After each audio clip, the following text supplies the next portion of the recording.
Hello and welcome to do I like it, a show जहां हम हर बात पे बात करते हैं। और इस एपिसोड में हम थोड़ी मारधाड़ की बातें करेंगे। नहीं, बंदे बुलाने की जरूरत नहीं है। बस अभी मैंने निखिल नागेश भट्ट की किल देखी और यार मुझे देख के एक थॉट आया कि हमें वायलेंट फिल्में देखनी इतनी अच्छी क्यों लगती हैं। सी, there is insane hype about the fact that Kill is a violent film. The trailer even says that it's the most violent and goriest film India has ever produced.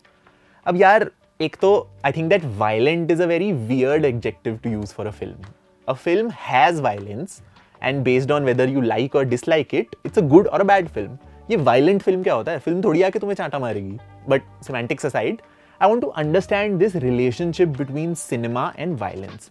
पिछले कुछ सालों में एक्चुअली हमेशा से ही सिनेमा और violence का रिश्ता ना बड़ा इंटरेस्टिंग रहा है। तो बस आज इसी में थोड़ा डीप डाइव करते हैं। I might be using the words action and violence interchangeably, but I think you will get what I am saying. And of course this episode may contain some spoilers for recent films like Kill and Mirzapur, तो you have been warned. मुझे मारने मेरे घर मत आ जाना भाई, comments में चलता है। Now Kill is what you call a genre film, films which are not dramas और comedies and they mostly adhere to well-defined rules and tropes of a filmmaking style, जैसे कि horror या whodunit. These are not what films, these are how films. तुम्हें picture में जाने से पहले ही पता होता है कि क्या होने वाला है, but you're still invested because you want to see how the makers approach a done-to-death trope like a jump scare or a climactic twist. किल का भी यार कुछ ऐसा ही सीन है। एक तो the name, plain and simple, picture में hero क्या करने वाला है? Kill. And this I have noticed with a lot of horrors and gory thrillers, very simple names, a Serbian film, train to Busan, kill bill. But अपनी वाली kill में hero है Amrit Rathore and he is on a train journey to fix a romantic situation with Tulika. Now something happens on the train and a blood bath ensues. पूरी picture Indian railways की bogie number A1 और उसके around घटती है। Now the most obvious comparison with Kill would be last year's controversial but blockbuster film Animal. दोनों adult फिल्में, simple से नाम में ही पूरी पिक्चर की कहानी बता दी। दोनों फिल्में काफ़ी एक्शन और मारधाड़ हैवी हैं और दोनों फिल्मों में टाइटल कार्ड शुरू के आधे घंटे बाद आता है। Actually now that I think about it, इन दोनों फिल्मों के टाइटल्स अगर स्वैप कर दो तो क्या मतलब फन हो जाएगा, सोच के देखना। I think the biggest difference between kill and animal is that Animal is a good film with enough weak plot points that make it a terrible film, and Kill is an average film with enough moments and character touches to make it an amazing film. same but different. But yeah, कहाँ था मैं? Violence. अब यार violence में ना थोड़ा sociology का भी फंडा है। एक तो I disagree with people जो बोलते हैं कि सिनेमा और रियल लाइफ में कोई कनेक्शन नहीं है। I think अगर किसी टाइम और कल्चर के बारे में जानना हो तो बस उस टाइम की फिल्में और एड्स देख लो। They'll tell you a ton about the people's state of mind at that time. Just as I said in my चमकीला वीडियो, अगर किसी देश के बारे में जानना है ना तो वहाँ की टॉप सर्च पॉर्न कैटेगरीज देख लो। अब तुम्हें एंग्री यंग मैन के सोशो पॉलिटिकल ओरिजिन्स के बारे में तो पता ही होगा, the vigilante anti hero character that emerged during the 70s। Emergency भी उसी दौरान हुई थी। And there was this rage in these characters created by Salim Javed, rage about his employment, social justice, the rich poor divide. तुम सोचो कितनी फिल्मों में हीरो मिल वर्कर होता है और विलन उसी मिल का मालिक। या 2000s में when we were desperately looking for a leader after the deaths of prime ministers and years of coalition governments, after India's first televised war, we were all exhausted and maybe all we needed was a hero who was larger than life, a hero who was the savior, a superhero actually. अब यार ये सब चीज़ें कोई civics book लेके script नहीं लिखता कि अभी इमरजेंसी चल रही है तो मैं एंग्री यंग मैन का कैरेक्टर लिखूंगा। But invariably the social and political realities do seep into the characters provided the film is going for realism. जैसे मेरी बहन से अभी एक बात कर रहा था मैं, एंड शी वाज लाइक, यार हर मलयालम फिल्म में जो प्रोटैगनिस्ट है उसका नाम अलग रिलीजन का होता है, कभी मैथ्यू, कभी अली, कभी वर्गीस। तो भाई अब सोसाइटी जहाँ की डाइवर्स होगी वहाँ के कैरेक्टर्स भी डाइवर्स होंगे। अब हमारे यहाँ के राठौर, मल्होत्रा और सिंघानिया का हिसाब तुम खुद लगा सकते हो। What today's violent frenzy tells me is this pressing need to find sanity in an ever so polarized world. Like there is so much stress क्योंकि जो पुराना वर्ल्ड ऑर्डर है वो इनफ नहीं है और नया अभी तक रेडी नहीं हुआ। तो भाई हर फ्रंट पे कंफ्यूजन है। कुछ फिल्में अपनी मैस्कुलिनिटी असर्ट कर रही हैं, कुछ फिल्में एकदम एस्केपिस्ट होना चाहती हैं, super hero, anime, game of thrones. कुछ फिल्में विजिलेंटी जस्टिस की बात करती हैं क्योंकि भाई अथॉरिटीज़ पे भरोसा ही नहीं है। तुम सोचो कभी तुम्हारा अगर मूड ऑफ हो और कोई आके बार बार तुम्हें पोक करके बोले, हाय तू कैसा है, मुझसे बात कर, मुझे अटेंशन दे, आफ्टर सम टाइम तुम्हारा उसे चांटा मारने का मन नहीं करेगा। बस आई थिंक दुनिया में कुछ ऐसा ही हो रहा है, सबका मूड ऑफ है और हर कोई एक दूसरे को पोक करके बोल रहा है कि रीलें बनाओ। तो उसका रिस्पॉन्स कहीं से तो निकलेगा। अगर तुम हिंदी सिनेमा में देखो तो हमारे ना वायलेंस के एराज रहे हैं. As far as I can recall, the first time I saw violence on film was in films like Sholay and Diwar. घोड़े, car chase, explosion, वो टिश्क्यां वाली गन, चटक, orange color का खून, all of that. उसके बाद after a cooling off period in the 90s and early 2000s, we saw action come back from South Indian films, and that was the anti-gravity action, or as I like to call the safety harness action.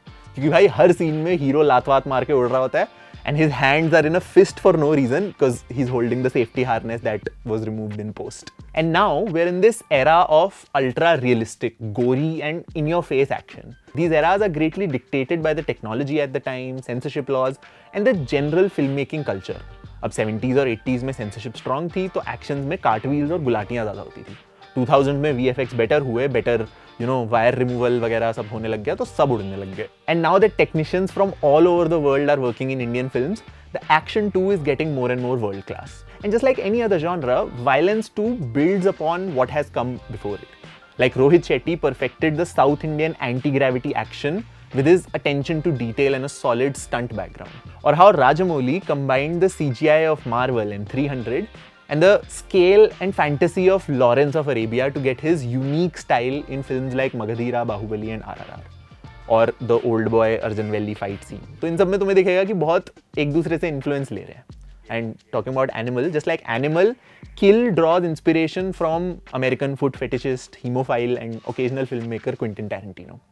चाहे वो Animal की side track conversations हो या Kill में वो चमकती हुई ring, the influence is clear.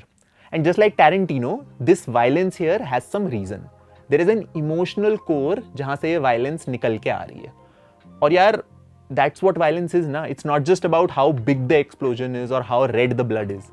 It's about what emotion drives that punch. Like the scene in Lage Raho Munna Bhai where Munna slaps Circuit. भाई, to me that scene is violent. बस मुक्के मारना violence थोड़ी होती है. And probably that's why some of the new Bhai films aren't working as well as Dabangg or Sultan.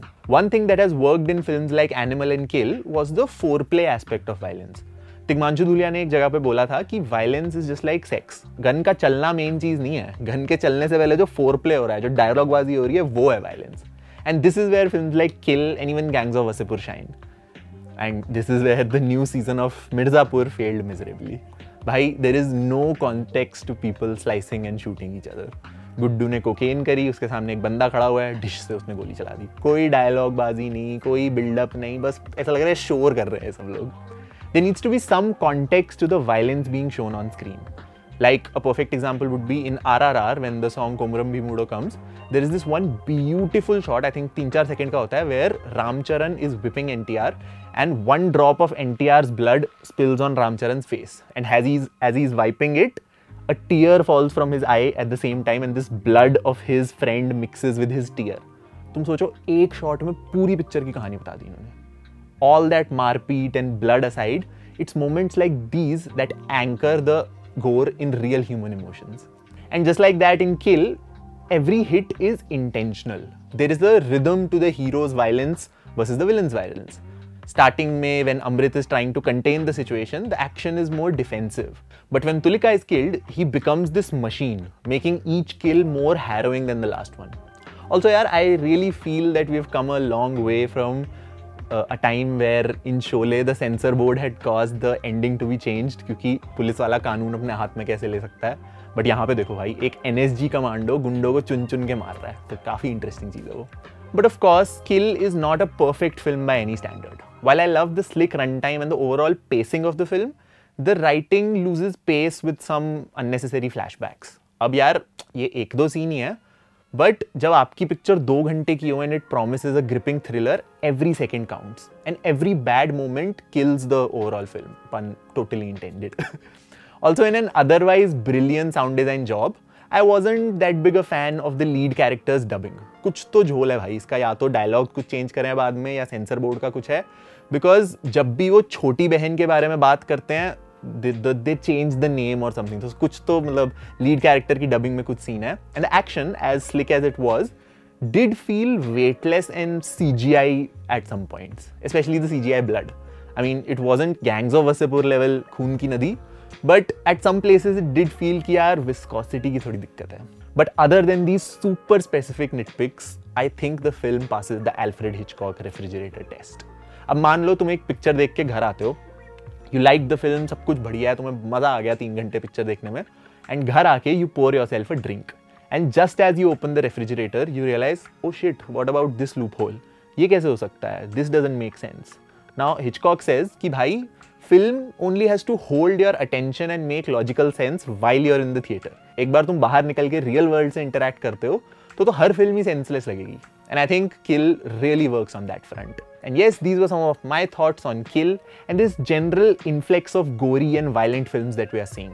I think it really tells a lot about our society and the kind of catharsis we need as people.